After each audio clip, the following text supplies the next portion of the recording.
I think playing with Beyblades lights up the same part of our brain that digging holes or building cars does. Deep in our lizard brains, we yearn to watch heavy things we build hit each other.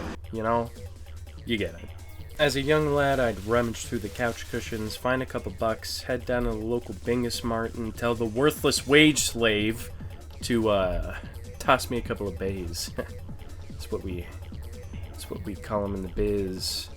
Then I'd spend hours taking them apart, rearranging the pieces, and making them fight alone on the carpet. Now, retrospectively, I realize I was being taken advantage of by some corporate ghoul following me around like a shinigami. I realize this play was not as innocent as it seemed. In truth, I was a victim of one of the most cruel and manipulative forms of marketing ever conceived. Have you ever heard about merchandise-driven media? Many of us might sort of remember the Beyblade commercials. Every journey begins with one step. Every tournament requires you come equipped. Count down to let it rip. But if you know about Beyblade, you remember the anime. The real commercial.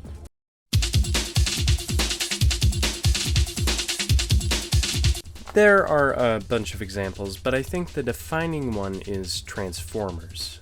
The only reason any of this media was funded and produced was to get these wretched creatures to beg their parents to buy them toys, and boy did it work. If you were cool and smart and an independent thinker, you had Transformers because they were fucking awesome. Keep in mind, it's not all quality media, like writing-wise, the Bay movies are pretty garbage, but you don't watch them for the story. You watch them because these robots are fucking cool, and that's why we buy these cool fucking toys. I don't think the same can be said for Beyblade. Building them and watching them fight is awesome, but the catharsis that you get from hearing them hit each other, it just doesn't translate into 2D.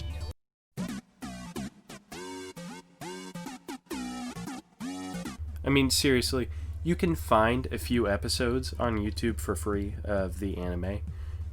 In the first episode of the Metal Fusion series, it starts with these older men cornering this young boy in a dark alley where they force him to play Beyblade. It just kind of looks like, Yeah, get him, Gungar. No, Genghis Bingar! I think that was a pretty accurate representation. Once they get the Beyblade in the ring, they also talk like there's fucking anything they can do. Watch closely. You might want to take notes. This is how you attack. I think in universe it's acknowledged that they don't have any agency over how their Beyblade moves, but that's still how they commentate about it. Also, I don't think that Beyblades can just magnet into somebody's hand like they're a fucking falconeer, but yeah, that happens. So, what do you do when your product doesn't make good TV? Yu-Gi-Oh! Collecting cards with awesome art is fun, but watching somebody play the game is fucking boring. Oh, careful on the shuffle there. Sometimes you just have to animate monsters hitting each other. In Beyblade, there's like the spirit of a dead baby that manifests as a ghoul and it fights to distract you from the fact that this is really just 3D tops. While I don't think it's as cool as Yu-Gi-Oh!, it's still a 30-minute ad and stupid fucking kids will still watch the whole thing.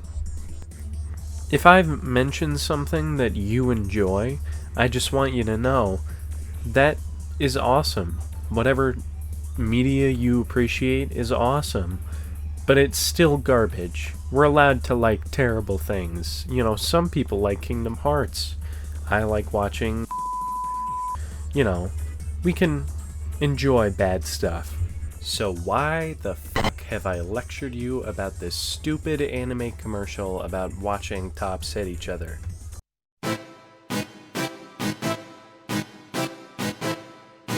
For those of you who have made it this far, you will be rewarded with sacred knowledge. Deep within the recesses of the GameCube's library lay the greatest game that ever was and ever will be. Beyblade V-Force Tournament Battle. Like all my favorite anime games, it features beautiful character art and sprite work, technology far ahead of its time, and one of the greatest gameplay experiences ever conceived. A match can be decided in countless ways. In a split second,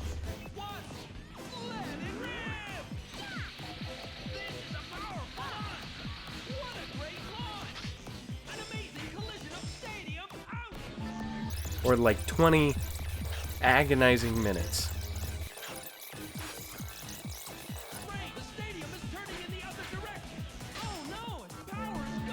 After you let it rip, you can sort of control your Beyblade as it clashes with the enemy until you just lose all your health, but there wasn't really anything you could do. The game rewards players for mastering systems, like the special ability that plays a so-and-so second animation, and it doesn't do much, but what it does do is left entirely to chance.